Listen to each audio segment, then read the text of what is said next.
You talked a little bit about doing some work to figure out what you could do to help yourself. Can you tell us about those tools? Yeah, it this might sound like a really sort of broad answer, but I think it's important to understand why the tools work. And what I'm saying is, I think that most of us these days go through life almost like a little bit on autopilot, in that something happens, somebody cuts us off in traffic. Oh my God, the project's not going the way I wanted to. Did she really say that to me? You get offended and we react. We're so much in reaction mode and reaction just is that automatic response.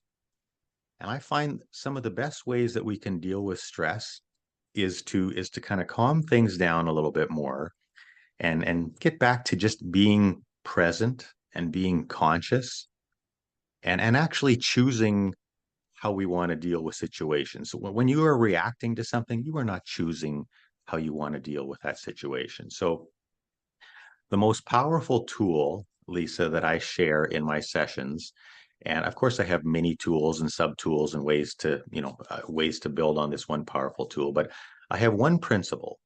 I'm a big believer in keeping it simple because nobody wants 10 steps or 5 parts or any of that stuff, right?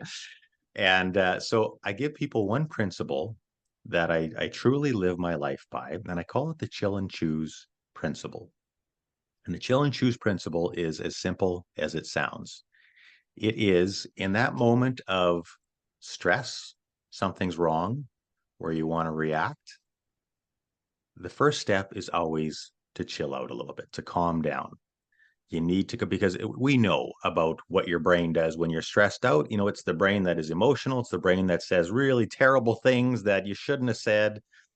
And we tend to create more stress. When we try and solve our problems in the middle of this, we tend to create more stress. In fact, is where the bulk of our stress comes from in everything that we do and say and think in that moment. So it's so important that, we chill out a little bit, we calm down.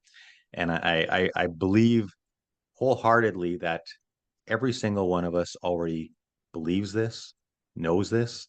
If you have a child sitting at your kitchen table who's being bullied at school and they're crying and their lip is, chin is quivering and whatnot, what's the first thing you say to them? Calm down. Okay, calm down, right? Have a drink of water. Okay, just calm down a little bit. We'll have a talk. You calm somebody down first, right? You don't get them to share in the middle of franticness, right? And so it's always perplexing to me that if we do it for the people we care about most in life, why don't we do it for ourselves?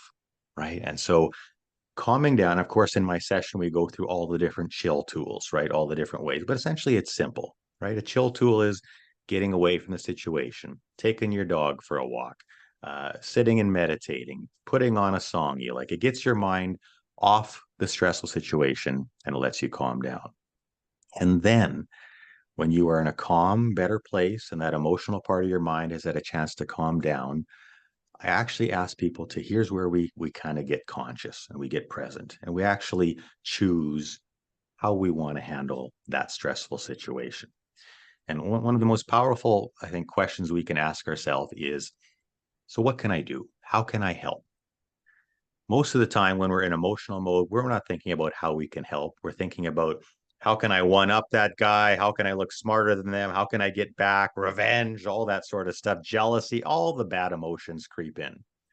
But when you've calmed down and you're in a better part of yourself, you've got the capacity to now handle that situation from a better part. And that's where when I say chill and choose, that's where the choosing comes in. How am I going to handle the situation? Am I going to bring patience? Am I going to listen to them? Am I going to try and understand where they're coming from?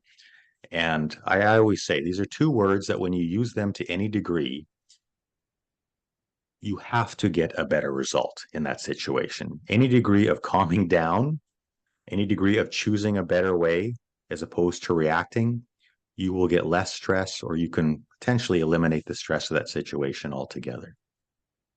I love the simplicity of that. It makes so much sense. And it's so easy to remember, which is the best Yeah. part. Well, and for in my sessions, I give away my little chill and choose card, and that's my up. They're on an up spiral there, so I talk about the down spiral, but this is turning it around and getting things moving in a different direction. So I encourage people to take them, stick it up in your office, put it on the visor of your vehicle, put it on the fridge at home, and hey, when families learn to chill and choose together, rather than blowing up and having a big family episode, when you're both on the same page and you say to them, we are going to talk about this, but we got to calm things down. You all take a break and you come back together with some better intention. It's something that applies to every facet of your life. And that was the purpose, to keep it simple so people would remember it and people would use it.